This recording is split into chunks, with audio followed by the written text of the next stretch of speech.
హైదరాబాద్ జవహర్ నగర్లోని డంపింగ్ యార్డ్ను తొలగించే విషయంలో ప్రభుత్వం అలసత్వం వహిస్తే తీవ్ర పరిణామాలు ఉంటాయని మల్కజ్గిరి ఎంపీ ఈటెల రాజేందర్ హెచ్చరించారు. ప్రజా ఉద్యమానికి సిద్ధమవుతామన్నారు. డంపింగ్ యార్డ్తో ప్రజలు తీవ్ర ఇబ్బందులు ఎదుర్కొంటున్నారని అన్నారు.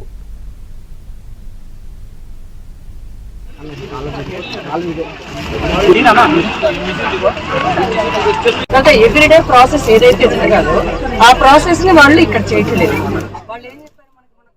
చేయమని చెప్పి ఏ లోకల్ పీపుల్ అయితే డిమాండ్ చేస్తుందో మరి భారతీయ జనతా పార్టీగా ఇవాళ ఇక్కడి స్థానిక ఎంపీగా నేను డిమాండ్ చేస్తా ఉన్నా. దీనికి ఒక పరిష్కారం చూపేంత వరకు దీన్ని వదిలిపెట్టే ప్రసక్తి అని చెప్పి హెచ్చరిస్తా ఉన్నా. మన స్వయంగా నేనే పార్లమెంట్లో మాట్లాడి ఇక్కడ ప్రభుత్వం మోసం చేస్తూ ఉంది, ఇక్కడ ప్రభుత్వం తప్పుడు సమాచారం ఇస్తూ ఉంది, ఇక్కడ ప్రభుత్వం దబాయించుతా ఉంది అని చెప్పి నేను అక్కడ ప్రస్తావించడం జరిగింది. తప్పకుండా ఇవాళ పర్యావరణ శాఖ మా యాదవ్ గారు కూడా ఇన్వాల్వ్ అవుతారని చెప్పి భావిస్తున్నా.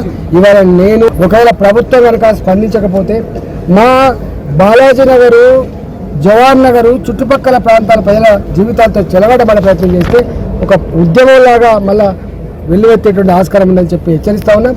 ఇవాళ మేము వచ్చి చూసిపోయింది కేవలం చెప్పడానికి మాత్రమే, గుర్తు చేయడానికి మాత్రమే తప్ప మీరు కనుక పెడచెవిన పెట్టే ప్రయత్నం చేసి మీరు కోర్టులను మేనేజ్ చేస్తా అంటే, ప్రభుత్వం తప్పుడు సమాచారం ఇచ్చి మేనేజ్ చేస్తా అంటే మాత్రం మీ భరతం పట్టక తప్పదని చెప్పి ఇలా హెచ్చరిస్తాం.